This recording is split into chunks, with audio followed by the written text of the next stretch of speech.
one more time, a conversation with Professor Chris Cushion on the Train the Trainer podcast. He's a professor of coaching and I almost struggling with this word, pedagogy. There you go. Like it. Yep, that works for me. This was performing under pressure. Always. We talked before about scenario-based training, and you do a lot of work within scenario-based training for law enforcement and so on. And you have wide interest in coaching, being involved as a reviewer in the UK coaching certificate endorsement process, in the range of coaching-related consultancy projects for both the public and private sector. You published a lot of papers. I read them almost Wow. Okay. even the difficult one. I You've hope been this very is not busy. a test. But the last time we talked about scenario-based training, Yes. and I think if you have missed that conversation, maybe it's nice to at least tell people what scenario-based training is and what not, because Okay. sometimes people think it's like the end of the training day and doing some Yes. Yes. scenarios. That is scenario-based training is not. No. And before we go to the main topic, that is teaching games for understanding, maybe you can tell us what is going on with the College of Polishing, because it seems there is a new curriculum for Yep. officer safety training. There is. Yeah. Okay. So why don't we start there and work, or we can jump around a little bit. So 7 years ago, so it's been 7 years, College of Policing approached me to talk about devising a new curriculum for officer safety training. Um, I was already doing work around scenario-based training. I'd done some evaluation work of existing training. And I was basically in England, not because I'm any good particularly, but I was essentially the only person writing and publishing in this space, and they were looking for some evidence-based um, answers, really. So they brought me on board, and it's taken us, and obviously there was COVID in the middle of that, but it's taken us 7 years to develop a scenario-based training curriculum. So, and I can talk to a little bit about the difference. So everybody in military and police training, law enforcement, whatever, does scenarios. Everyone I meet says we're already doing that. And it's like, okay, tell me a little bit about what it is that you do. And generally, it's still a very skills first, knowledge front loaded, skills front loaded, and then scenarios at the end. And the scenarios at the end are full speed, the whole thing. It isn't really a learning opportunity. It's more about an assessment of the students, and it's at 100 miles an hour. So the main difference in this case, and it's grounded in TGfU, is that the scenario becomes the pedagogical model. So the main point of difference is scenario-based training is the pedagogical model that delivers all of the content. So whether that's around legal matters, ethics, all of that stuff, as well as the physical pieces, the verbal de-escalation, all of that is wrapped around or inside a scenario base. So the main difference is all of the training is scenarios. So Yeah. rather than scenarios at the end, and scenario-based training is the vehicle then that delivers all of the content. And what that means is that within the first 10 minutes of a training session, police officers are dealing with a member of the public in a scenario. And as they work through the scenario, they then have to make decisions, and they might need to draw on content. And at the moment that they need to draw on content or make decisions, they might need a skill or a technique or some new knowledge. That's when we could deliver that information to them. So it's all about when the learner needs the information or the skill or the technique. And then how that's delivered, of course, will depend whether they're novices or experts. It may be that we pause there and we break out and we give a more traditional teach on the content, but we always come back to the scenario. So there's a timeline, and skill and decision making progress together. The knowledge is inserted when the learners need it. And essentially, what that means is that the learners do lots of repetitions, and the repetitions are modified whole tasks. So we retain, so it's radio call to resolution. We retain the integrity of the task. So it looks and feels like policing. It has a beginning and it has an end, but we modify it. So we either slow it down, lower the risk, um, change the variables or the conditions to take the load off the learner. And then we basically then do increasingly complex versions. And ultimately, you're working towards doing a full scenario at full speed, essentially. But all of that is layered and is the entire Yeah. learning model. And part of this process was the College of Policing. We had it's been rolled out across all of England and Wales now. So it's been officially launched, and by April 25, all forces in England and Wales will have to have adopted the curriculum. But the part of this work was with a pilot force, and the College of Policing ran an evaluation of the outcomes, so not the training itself, but they looked at their key performance indicators, so contact with members of the public, complaints, assaults, injuries, all of the metrics that they are measured by. And they had quite a nice design. So as officers were moving through the new training, they had an experimental group, but then there were still officers receiving the same training as almost a control, and they could sit the groups together, and you could see, and the report's available, and I know you've got a copy of it, but the report's available online, and there's significant reductions in metrics that you would expect to see with police officers dealing with members of the public. So less complaints, less use of force, less injuries. So it's independent evaluation. I think if I'd have paid for the evaluation to say something, I don't think it would have been better. So I'm absolutely delighted that the effectiveness and the success of the program. So what you are saying is that the training program, the curriculum you designed, the scenario-based training, is now there has been an evaluation of the real life impact on the streets. Correct. Yes. Well, that's powerful. So not only is there positive responses from trainers and officers going through the new program, i.e., we like the new program and our perception is it's better. But when they look at the data, the statistics and data that they collect around interactions with members of the public around use of force, you can see the difference between the officers receiving the old style training and the officers receiving the new style training. So the new style training basically has positive. Why is that? If you could pinpoint one element of the training, I think that a lot of the problems with use of force is around decision making. Really, it's around So a lot of the issues around the use of force is around decision making. So I either don't go at the right time, or when I do go, don't use an appropriate amount of force. So that's a problem. But also it reflects a little bit around the older, more traditional training method being focused on performance of skill rather than learning of skill. So this has a real learning focus. So I think the officers have a simplified curriculum that has lots of repetition, means that it's random and variable practice, which makes it better for learning. So I think their learning is better on the course, but also because decision making and skill are progressed through, they're making better decisions when they're dealing with the public. So I think there's a learning part of it and a decision making part of it would be responsible for the changes. Would be my feeling. So can I give you a situation, and maybe you can give me feedback if I'm doing it correctly. So I used teaching games for when I became a police trainer. I already knew about teaching games for understanding, with the emphasis being on making the game, how do you call it? Appreciate. Game appreciation. Have appreciation. Have the tactical awareness, and then the decision making far more later on the technique. So what I did I had no words for it then, and police training was new, but for example, I let them approach a subject that could be done for example, to talk or to de-escalate, and if it went wrong, to put on the handcuffs and so on. And so they were really appreciating the situation.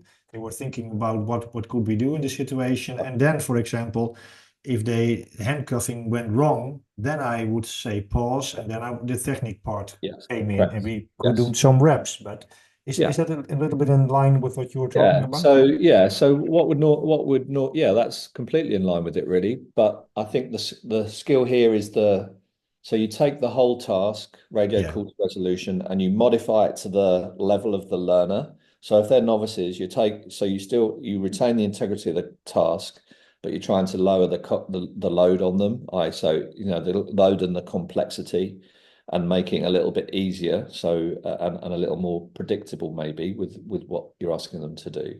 So there's the layering piece of it, which is important. But what you're saying, I think you make a really good point there. So again, when you speak to police officers, very often they're taught skills and techniques, but not necessarily, when they're dealing in a fight situation, you need a strategy. Okay, so you need a strategy, and then you need some skills to be able to, what am I trying to achieve here? yeah, What skills am I trying to do it? And the game appreciation, or the scenario appreciation piece, is in that moment of conflict. What is this subject trying to do? What are you trying to do? So if I'm being assaulted, my strategy might be, well, I want to be upright, I want to be conscious, and I want to be making good decisions. What's this person trying to do? They're trying to get away. How are they doing that? Well, they're assaulting me. So is there an appreciation of what's happening? yeah, What's the subject doing? And then what am I doing? And that really helps inform the decision making piece before you get into, this is a really good technique for this, or this is what we need to yeah, do. So there's an element of that appreciation. Do you get what this person's trying to do to you? And do you have a strategy to deal with it? Do you yeah, appreciate it? So I think there's that piece has been missing from training for sure. yeah, And I think even we're going to talk about sport, but I think even in sports situations, when you're playing in a game, do you recognize what the opposition are doing? How are they trying to do stuff here? What's going on? Do you appreciate what's happening? Because if you don't understand what's happening, what the opposition are trying to do and what you're trying to do, yeah, then whatever tactics you've got are irrelevant, aren't they? So you have to have so the understanding piece yeah, isn't just being better at the game. It's basically reading, appreciating the game. What's happening? What are they trying to do? What am I trying to do? So that's that piece that's in there. So we've definitely added that um, into the police curriculum in trying to get officers to say, well, what's your strategy here? What are you yeah, trying to do? Okay, what are yeah, they trying to do? And what tactics and skills might be useful? What solves the problem for us? And then can you do yeah, it? Yes, great, do it. Can you do it? No. Well, let us show you something. yeah, So it's exactly. all of those things are connected together now. So there's a lot of integrity with decision making, understanding the subject, understanding myself, and understanding what's an appropriate action to take, rather than here's a decontextualized skill, off you go, you figure it out. It's like, So, okay, so, and did this philosophy and this thing to how do you call it, to make police training better, move yes, away from decontextualizing and so forth. This yes, was in physical education. I have have some paper of teaching games here. yeah, You know the history also, but yeah. the teaching games for understanding movement was also about the same. And I think Well, because, yeah. I mean, what you found, or what Thorpe and I mean, yeah, I'm Bunker I'm and on Thorpe, I'm on campus today. So on this campus, Thorpe and Bunker. yeah, Hey, they were at London Borough University or not? yeah, they were. Yeah, they were Wow. here. Yeah, yeah. So So, it was. now Yeah. it makes sense. Yeah. So, I mean, lack of transfer into the game, lack of people understand, so quite technically able games players, but lack of transfer of that technique into the game, lack of game understanding, and basically a lack of enjoyment in training because all you're doing is drills, and you might not even play a game at the end. So they Yeah, saw those things. So a part of this was, how do we address this issue? And the transfer, that's the learning question, isn't it? How do I retain and transfer? So I'm doing a very traditional unopposed. I've broken this thing down. I'm doing lots of reps unopposed. The children or the players look like they can do this. and then we play a game at the end and they can't do it, or they Yeah. go to a game and they can't do it. So that, Thorpe and Dave, Rod Thorpe and Dave Bunker, were perplexed by this. Like, what can we do to change the way that physical education, I mean, that's where they started, Yeah. to make it. And again, it's about, if we think about children like to play. So Yeah. why are we discouraging that? So how can we almost disguise the learning in play? So again, part of this was about motivation. And if I'm here to play a game, I don't want to wait an hour before I play the game. I would just Yeah. want to play the game. Yeah. So how can we create coaching and learning environments that means from the very first minute, this child is playing the game, essentially. So a lot of these principles map across into scenario-based training for But the can you give a very simple overview of teaching game for understanding? Because I think it's nice to know where Yeah. scenario-based learning comes Well, from. so the basis of my model, my pedagogical model for scenario-based training is teaching games for understanding. So Yeah. it'll be a modified version of the game, modified to the levels of the learner, conditioned to exaggerate or shape to the learners towards specific ends, give the skill to the learner when they need it, and away we go. Yeah. And just add again increasingly complex versions. I mean, in sport, it's a little more. I'd say it's probably easier to do it in sport because it's easier to shape and exaggerate because there's different stuff happening. So, in police training, you have to work a little bit harder at that. But Mhm. in sport, it's quite obvious, when you can, in soccer, you can change the shape of the pitch of the Yeah. area, right? You can make it long and fat or short and thin. If I make it long and thin, then it encourages certain types of movement and certain types of passing, right? Yeah. By changing the shape of the area, I can change the game. And to a certain extent, you can do that in policing, right? So you and I could be having conflict in a car park. Suddenly we're in a corridor or on a stairwell, right? So that Yeah. straight away, I've changed what's happening here. Um, so I've changed the dynamics of the practice by just manipulating those conditions. And again, decision making and your thinking is different. So that's essentially it. Modified version of the game, modified to the level of the learner, condition or shape it to exaggerate or encourage the learner that you want. Um, Engaged in give skill or technique when it's required, um, and repeat. Yeah. That's it. So, if I remember correctly, from the Yes. teaching games model, it was like play a modified game, Yep. then let them gain some game appreciation so that Yep. they enjoy themselves and know Yep. what the problem What is, we're trying to do. Yeah. what they're trying to do. Then Yep. develop some tactical awareness. That part. What can I do? Yeah. Make appropriate decisions, and then the skill execution comes in. Is that a correct? Well, remember, skills solve problems. So again, we're looking at concepts Yeah. rather than skills. Skills are a tool that solve a problem. So what problem are we facing? Okay.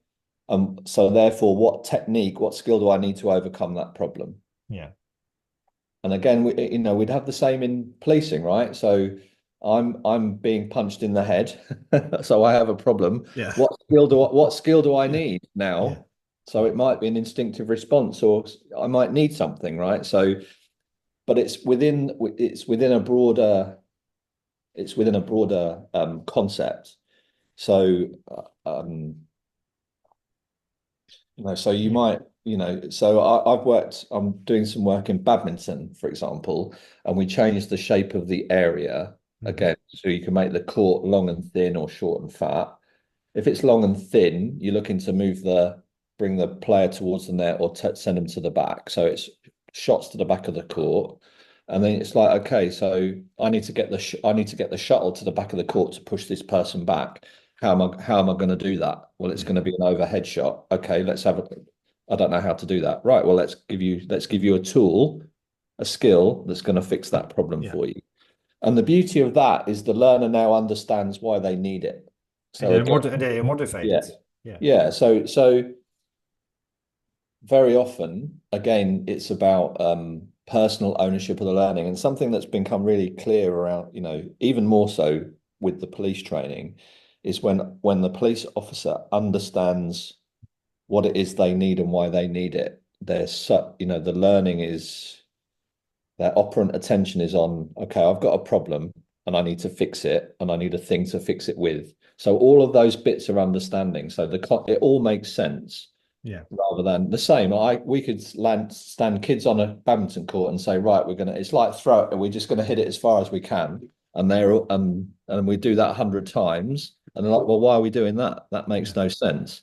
But if you set up a modified game where they have to hit the shuttle to the back of the court to move to the spaces, where's the space now? Well, it's behind them.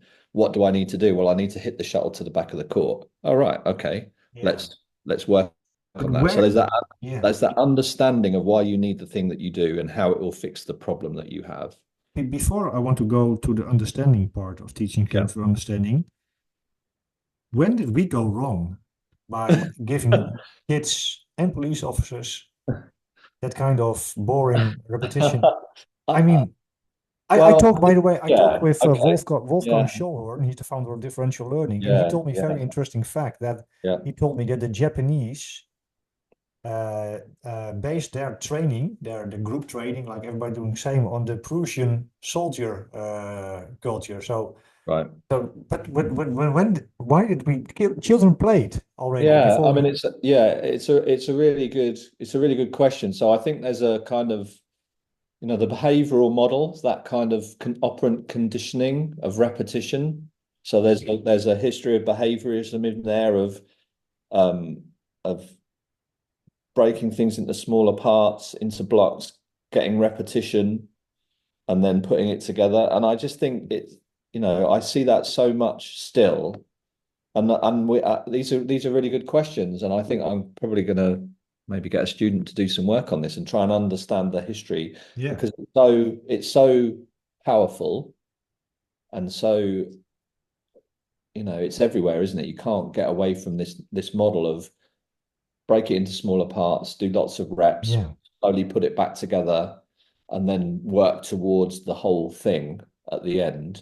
I mean, it's very intuitive as well, isn't it? It seems to make sense, whereas a lot of the yeah, things yeah, we're exactly. a lot of the things we're talking about are counterintuitive um, around that space. But there's that note that I think there's a kind of a behaviorism But condition. have there been times before behaviorism? Have there been times maybe we were like in Rousseau, the French Yeah. philosopher, Yes. maybe in Froebel in Germany, maybe then maybe we played.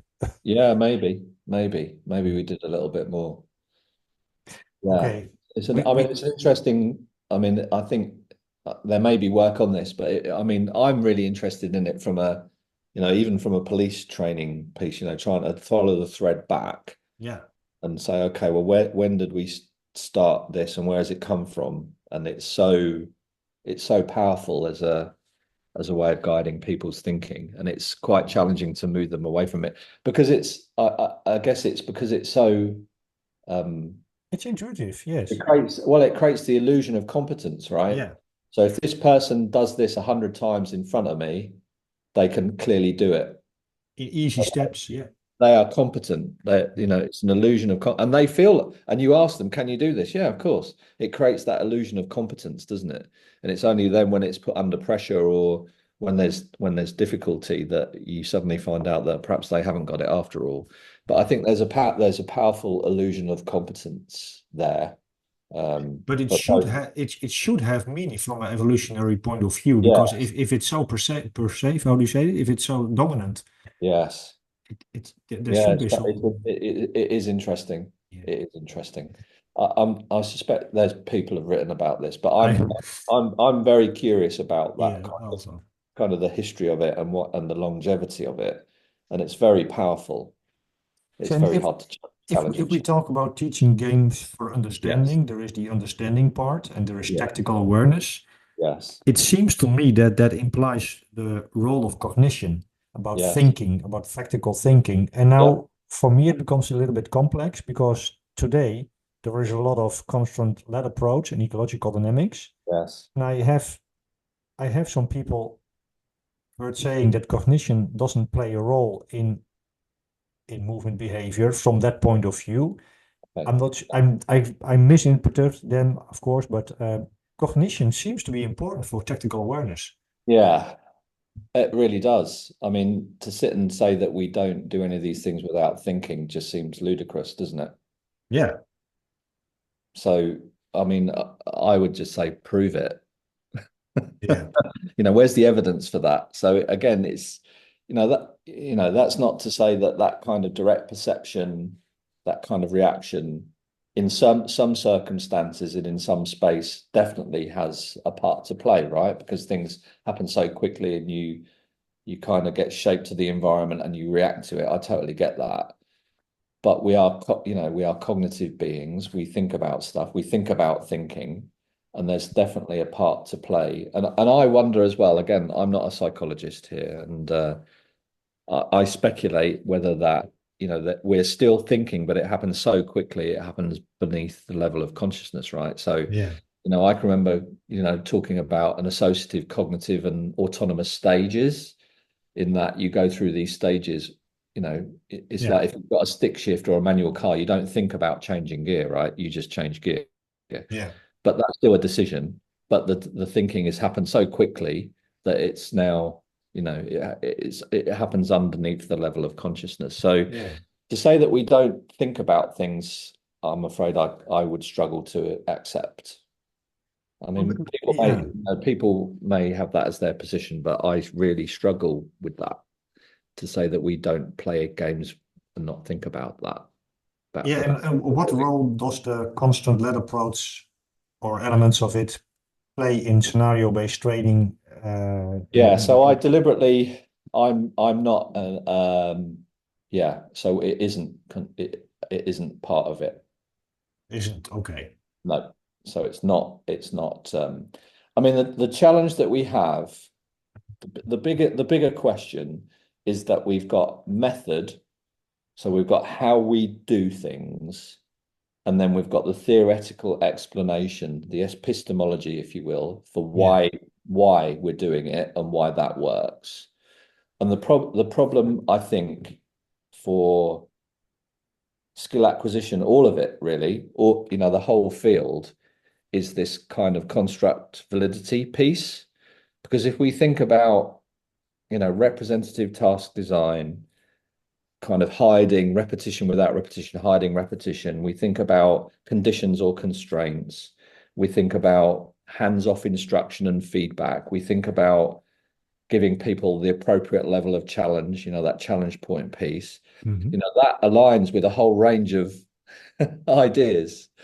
So, what frustrates me a little bit is that there are some theoretical thinkers who claim those methods as theirs, and it's like, well, hang on a minute, that's not really. That Yeah. you can see that coaching, or you can see those tools being used and being explained in lots of different ways. So direct instruction, which is grounded in cognitive load theory and is very and memory and experience, would do exactly the same thing. So TGfU would do exactly the same thing, and the constraints led folks would do exactly the same thing. And the only thing that changes really is the theoretical explanation of why they're doing it and why it works. Mm. And that's the problem for the field, this notion of, so construct validity is, does the thing separate out one source or another? So for example, if we have a tool that works on endurance athletes, for example, and we get 200 meter sprinters in a room, and we get marathon runners in a room, and we mix them all up and we apply the tool. The tool, because it has construct validity, will sort them back out, because we'll have an endurance group and we'll have a sprinting group. The problem with the difficulty we have in skill acquisition is that it doesn't sort it out. So if we watch somebody coaching, so you watch me coaching increasingly complex versions of the whole, representative task design, I've got repetition without repetition, I'm using conditions, it's lots of questioning and hands off. We're looking at appropriate challenge. Now tell me what, and then you watch somebody who's doing a constraints-led approach really well, or you go and watch somebody who's doing a direct instruction approach really well, the sessions pretty much look the same. We're using the same tools. So what that tells me is the field lacks, these ideas lack construct validity. They're not able to separate out the different Yeah. concepts from the other, which also tells me that they're quite immature in that sense and require development. Now, if we take those things as true, which I think they are, we have to be really cautious about diving in on stuff and saying this is the way to do it. Because Yeah. it might not be, you know. So we've got a set of methods that we know that have an evidence base, okay, but the theoretical or conceptual explanation for it may or may not be true. We don't know. Yeah. We don't know because there's this weak construct validity, really. And if we take, you know, someone like Karl Popper, who would look at this and say it's all pseudoscience because none of this is falsifiable. We've got these ideas about what's happening in our brain, thinking, not thinking, perception action coupling or not. It's, you can't falsify any of that. It's unfalsifiable. So it's all pseudoscience, Yeah. isn't it? Really.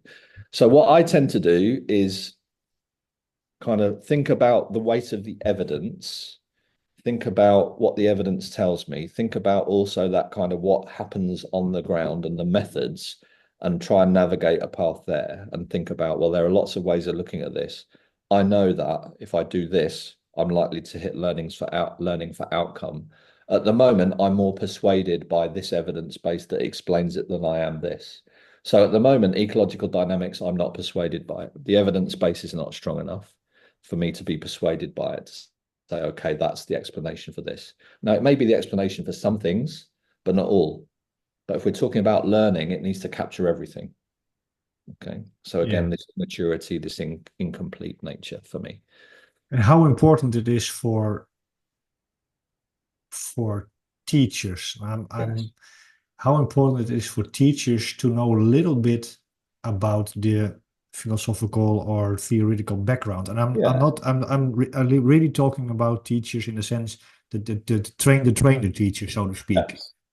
Yeah. Again, we don't really go there. You know, with the police, we don't go there. The theoretical stuff, I don't leave it alone. So what I, you know, because it's contested, right? So we could have an hour about this, and we could then spend an hour arguing about the Right. theory, which we could, right? Saying the evidence is, you know, what I'm doing, what with the train the piece, I'm trying to upskill them into a way of thinking, which is non-linear, which is increasingly all of those things.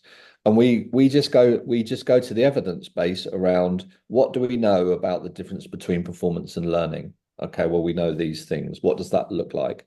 What do we know about the evidence about random and variable practice? There's a really good evidence base that says this. What is the most random and variable thing that you can do? Well, real life, the specificity of your activity. And that's as far as I go. We don't then jump to cognitive theory or ecological dynamics or dynamical whatever. We don't jump that far with them because I just don't think it's helpful. And as I say, the field is immature. We could Yeah. just spend our whole lives arguing about it. So I don't. For me, I'm quite pragmatic. So we go far enough for the evidence to be persuasive to move away from that linear kind of decontextualize. The evidence base about that is really powerful now, about how it's not really great for learning, how um how people Yeah. understand their own, all of those things. The evidence base is there, and I think that's, for me, that's enough And for I understand it completely, yeah. but to get a little bit philosophical, Yes. as I come to your training program, Yes, I have to trust you and your knowledge. you do. That's always the case, of course, but Yeah. because not everybody is reading the evidence-based papers and so Right. on and so on. So, Well, I present the evidence to you, so I don't ask you to trust me. I ask you to trust the evidence. hmm, But there is a dotted line above which I do not go with those trainers. I don't get into that. I don't get into the theory stuff at all. I get into the evidence around performance versus learning, different types of practice activities, and what the evidence says about that. And again, what are the benefits of more scenario based or problem based? What does the evidence tell us? and here it is. Yeah. Here's the evidence, and then you can make your own mind up. You might then say, well, actually, despite all of this, I still don't agree with you, and it's like, well, fine, okay. Do you think there is in this time of how do you call it? I'm not sure. There's a lot of information. Some information is pseudo information. Some information. What I wanted to say Yeah, is, I mean, there's a lot of. uh, I think there's a lot of ideas laundering, and I yeah, think I think academics can do that. Okay, so again, I talk with my students around, well, let's look at the quality of the evidence here. yeah, So just because it's in an academic paper, there's lots. Okay, so it's gone through a process of peer review, but I could write a conceptual. So you and I could write a conceptual paper about skill acquisition in law enforcement, and we can get it through peer review, but it could just be our ideas. yeah. Okay, so it's a conceptual paper, and we could get it published. Okay, and then we write another paper and cite our original paper, and we get that published. So now we've got a citation and two, and then we could write a third. So we've now got three papers that all cite each other, and we've still not got any evidence to Yeah. support it. It's all still concepts, it's all still ideas. And then we can write a blog post that says, look at these published papers that say this. And suddenly you and I can promote these ideas without a shred of evidence other than that they're ideas. So I look, okay, so what's the research design? What is the Yeah. how many papers?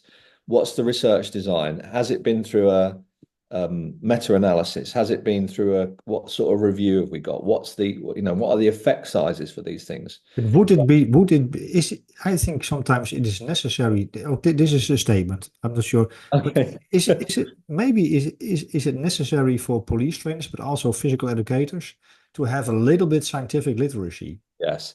Well, I mean, so again, depending on where you pitch your training. So Mhm. in physical education, there would be a requirement, certainly in England, for those training teachers to engage in the literature themselves. So Yeah. they would be, they'd be required to write assignments and immerse themselves in that literature. And in some countries, that's the same for police trainers. Yeah. Some countries, it's not. In England, it's not. There isn't that requirement. So part of my role is to help them expose them to that material and expose them to that evidence. Yeah. But in physical education, certainly it's degree or postgraduate level study, you would expect those folks to immerse themselves in the literature and be able to engage in a discussion and be able to discern, what is evidence informed, what is evidence based versus what's a concept and what isn't. I mean, Because yeah. John Hattie has done some really interesting work where he's done meta-analysis on different um, activities for learning, and he's written a couple of books on this now about, so basically reviewed all of the literature on learning and said and looked at the effect sizes of different types of activity and kind of grade them. So there's material out there that I would Yeah. encourage people to look at, really. But and sometimes there's a pill that you have to swallow and say, well, actually my ideas do not chime with the evidence. So at that point, you've got a decision to make. Do I change Yeah. and go with the evidence, or do I kind of stick to thinking with my beliefs? So But that's a whole another discussion, that isn't it, But really? for example, my students in their their 4 years, they have Yeah. to publish a paper, a research Okay. paper, or not on university level, but Yeah. Okay. applied. And then sometimes I'm really surprised by how easy they go to some internet sources. They don't falsify, but they verify. They Yeah. go after all those popular. But my point is, it's very. If you're a physical education teacher or even police training coordinator, it's for us humans in general. It's Yeah. very difficult. To overcome our biases, and very often there's a confirmation bias piece, isn't there? So Also, you look for the evidence that supports your yeah, position on that. And again, you try to present the evidence and try to present, yeah, there are some things that are naturally, you can naturally be discursive around.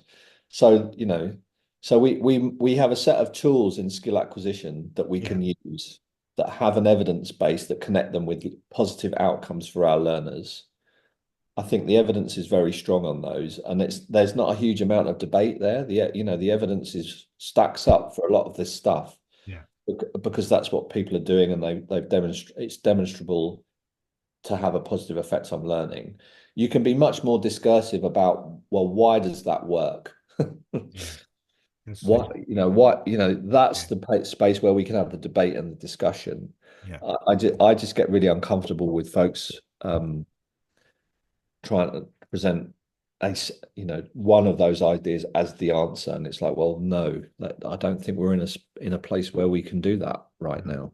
We're really not. We might never be in a place where we can do that.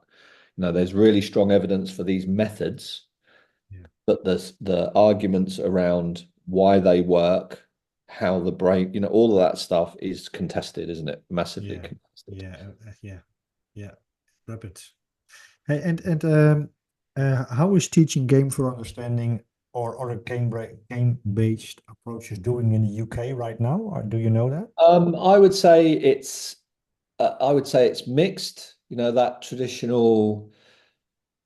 I think the difficulty that you have is that it changes the nature of the pedagogical relationship, and it is the most challenging.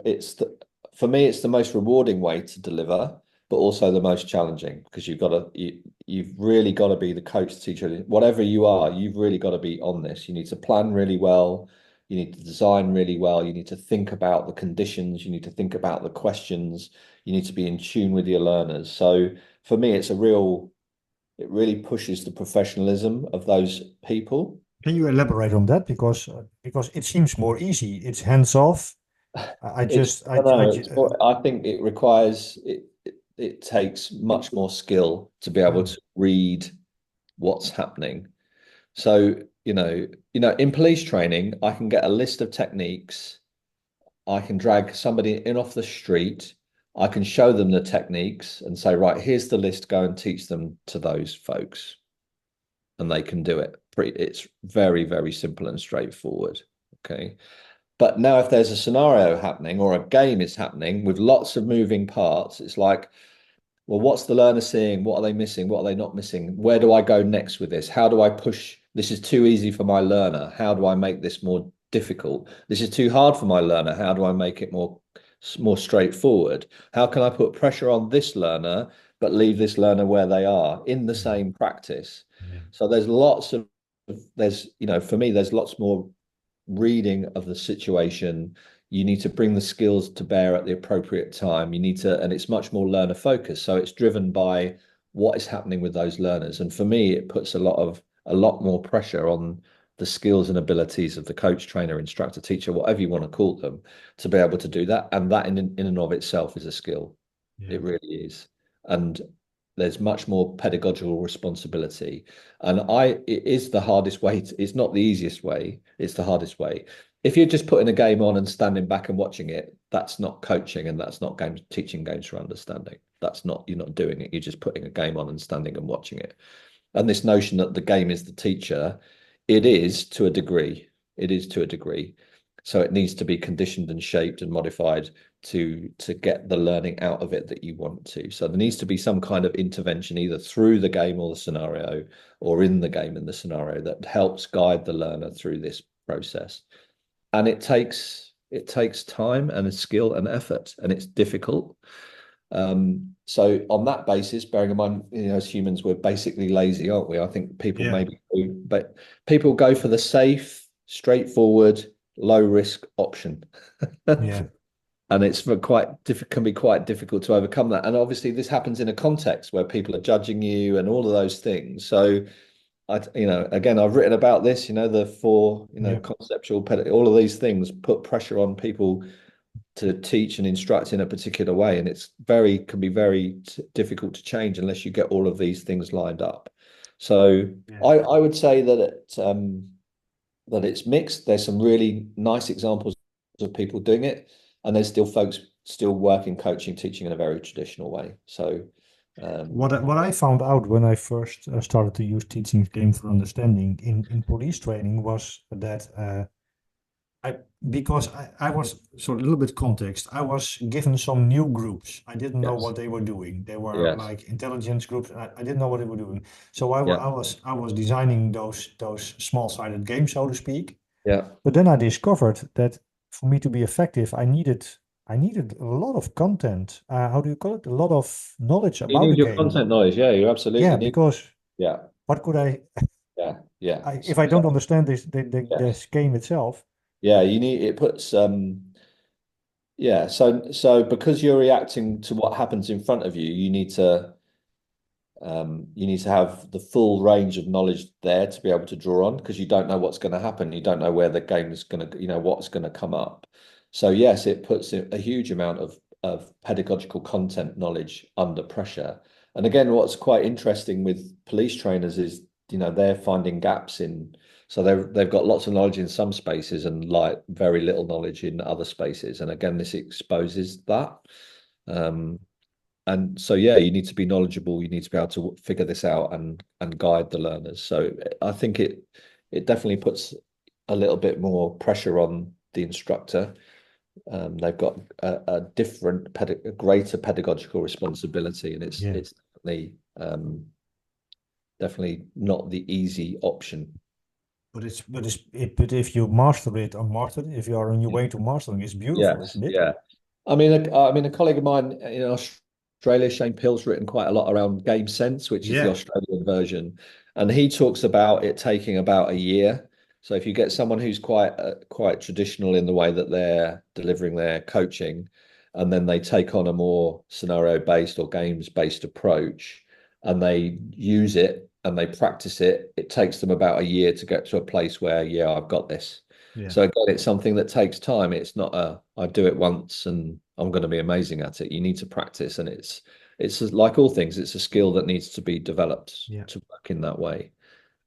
What do you think of the role of, let's call it, social learning in these types of models? In the sense Yeah, that if children play on the street with each other, say soccer in the Netherlands, there is no instructor, there's no teacher, and yeah, they just play together. yeah. And I think they learn also a little bit. Can we Yeah. also, the same idea in practice? Do we have to be everywhere as a teacher, coach? Well, no, I think if you've, I mean, what's really interesting. So Rod Thorpe talks about talks about how he designed a session for tennis, for example. So he'd have half of the group would be playing a game. So he'd set up the modified version of it's a modified version of the game. And if you I mean kids on the street will play a modified version, right? They'll have uneven numbers, there'll be different sizes. So they'll modify it themselves. They kind of do it. So it's never 11v11 and it's never with officials and it's never the game on the street is by definition is a modified version of the game, right?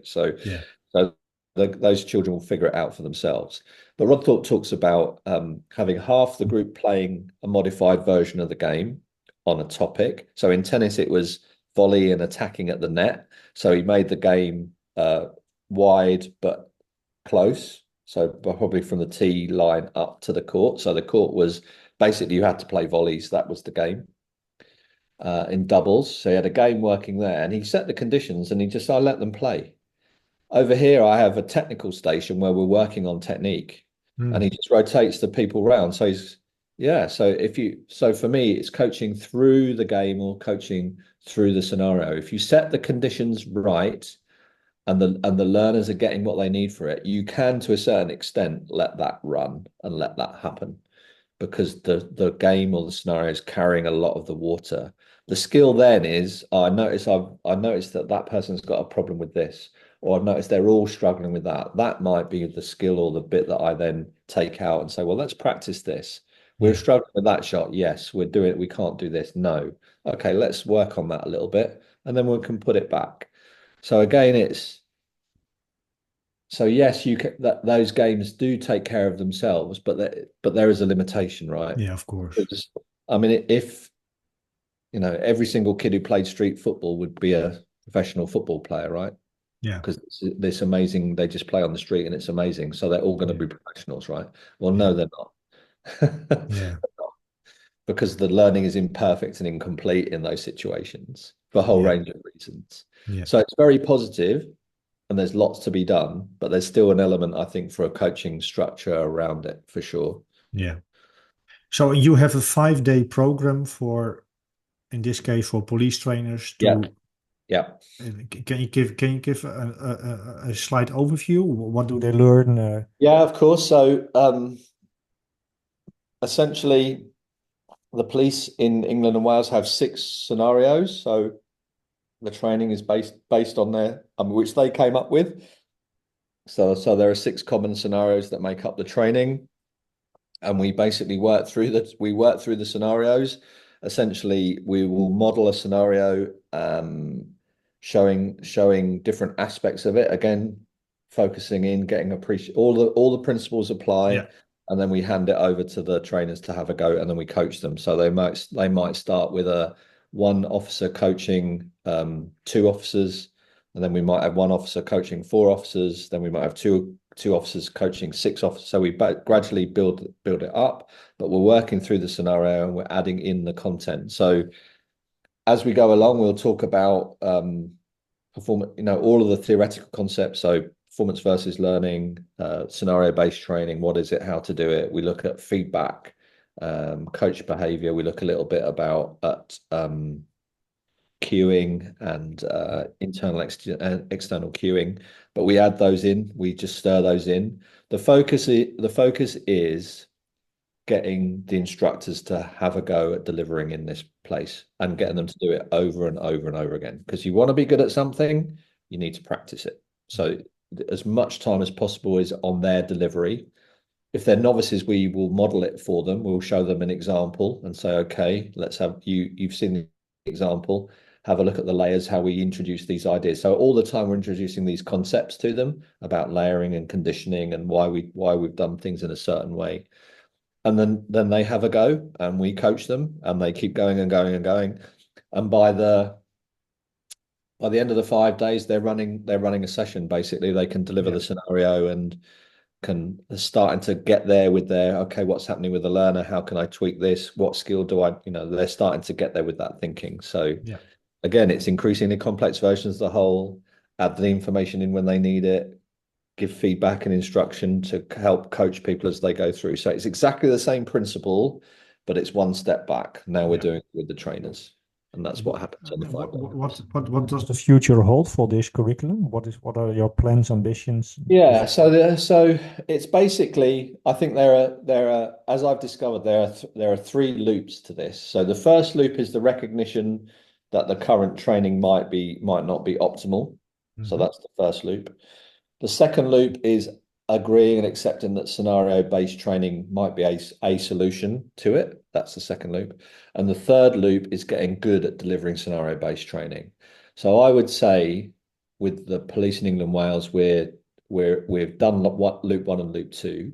And the future now is just developing people's ability to be good at delivering scenario-based training. So, Yeah. we're working with people all the time who are giving it a go, and then we're kind of refocusing them on how do you set up the modified task? How do you make it easier? How do you make it harder? How do you add conditions? How do you personalize the learning? So it's just again, it's that spiral curriculum. So we're layering that stuff in over time. So it's developing the principles, and we're in that final loop now of getting people really good at delivering Yeah. in that, getting people good at delivering in that style, really. Yeah. I can imagine that it is very satisfying if you have such an idea and it is Yeah, I welcomed. mean reflecting on where we started to where we are now is just remarkable. And again, seeing people get it and deliver it, and again, them getting the reward from delivering it with their learners and getting the feedback it's very positive. It's Yeah. very positive. Yeah. So when can we expect your book in the Netherlands about teaching games for understanding and scenario-based trading? I've not got time to write them at the moment. Too busy helping people get better at it, really. Oh, that's a pity. Yeah, so I mean there's stuff happening. So I'm writing around the kind of a guide book for scenario. So as we move through this, the resources are getting better and better to Yeah. help learners, and we're learning as we go along too, and that kind of resource is growing. So eventually there will be a book around that, and that I think that will focus on police training in this space, but it'll be very it'll be very instructor friendly. It'll be more like a resort, so they'll have some evidence and ideas stirred into it, but it'll be very much a not a manual really, but a bit of a handbook, like how to. Not like the book I have written, with nobody reads it. It's too thick. Well, it's about, and even then over the years, Eric, it's been really interesting. So I've written papers on this, I've done presentations, I do interviews and podcasts, and we talk about this stuff. But even now, it's the hands-on experience is the key. And all we're trying to do, or all I want to do, is produce a resource that scaffolds the hands-on experience. So it's not here's a manual of how to do Yeah, it. of course. It's some kind of shortcuts, some scaffolding to help you when you're in that gym or classroom or wherever you are. Think about, okay, where do I go? What am I seeing and where do I go next?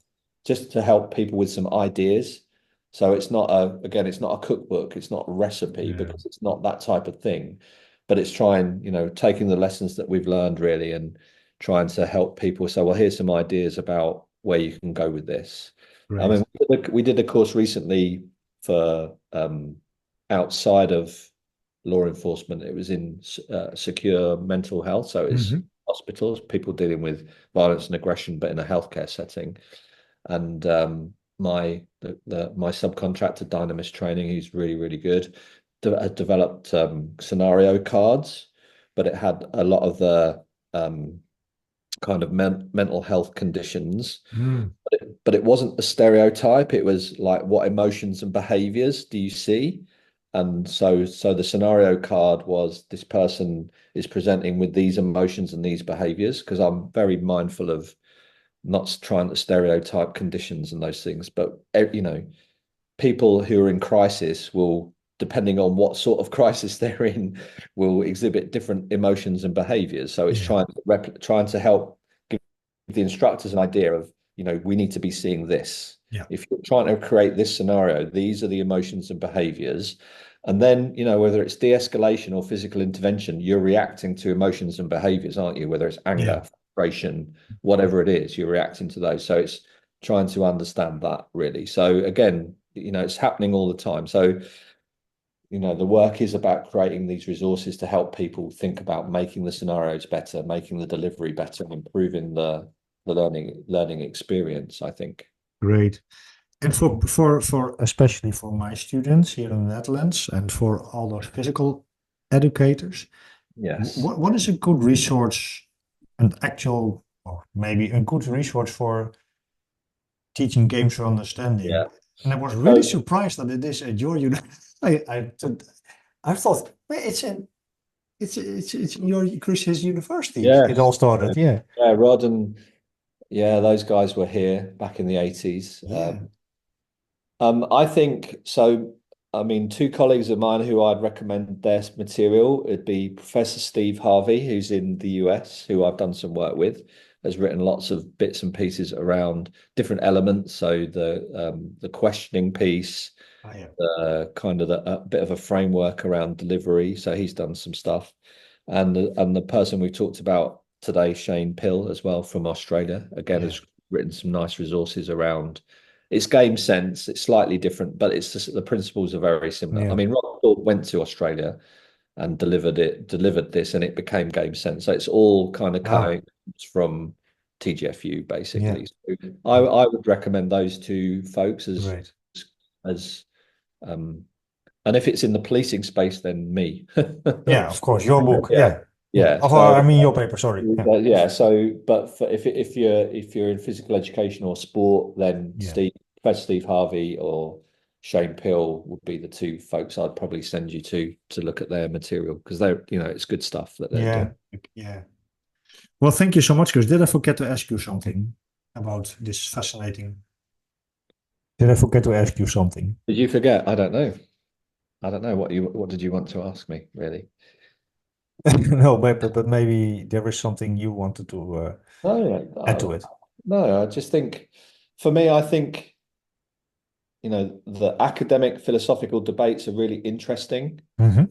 but I don't always think I'm not entirely sure how helpful they are for practitioners. Yeah.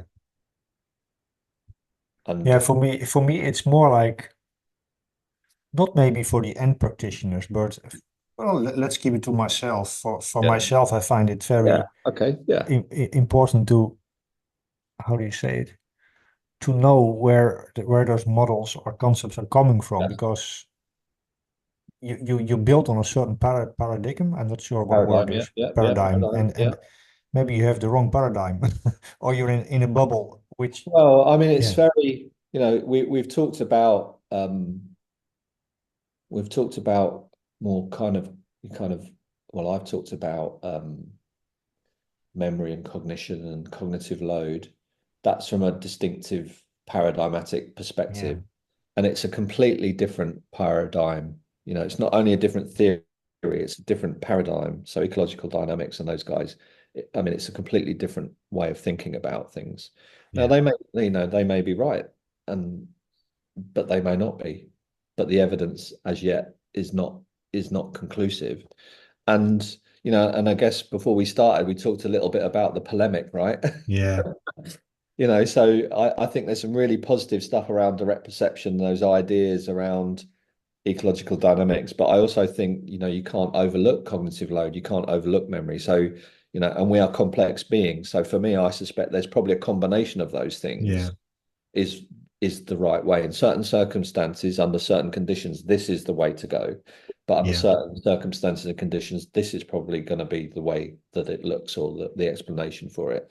So I would imagine that there's something of a hybrid of Yeah.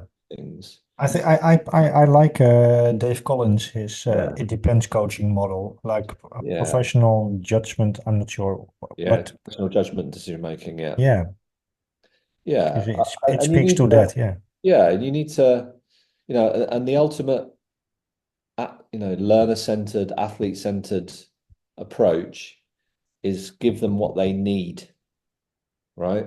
What does this person need right now? That's not me imposing my way of coaching on them. Mm. There's an irony about claiming to be athlete centered, but then imposing your ideas on the Yeah. athlete, right? So it may be, this person is low in confidence and is nervous about a particular thing. So they might need unopposed block practice. That's what they need to build their confidence and Yeah. competence. That's what they need right now. And it might not align, it wouldn't necessarily align with my thinking about the best way, but that's what that person needs right Yeah. now There is some research about it. to Yeah. get them where they need to be. Yeah. So I think we can again make it about us and not about the learner. What does this learner need to help them get into that space? Yeah. So I think there's a real so for me, it's everything's on the table, and it'll be dependent on what the learner needs and me understanding why I'm doing what I'm doing. I think people who just blindly follow a list or blindly do things because their particular approach says it is an issue. Yeah. I There isn't, think is this what this person needs right now? a little more. Yeah. Exactly. Well, thank you so much for these wise words, No problem. and thank you for listening. And I will say goodbye to you off the record. So thank you for listening. We talked about scenario-based training and the basis of teaching games for understanding and a lot of other topics. And until next time, thank you, Chris. No worries. Enjoyed it.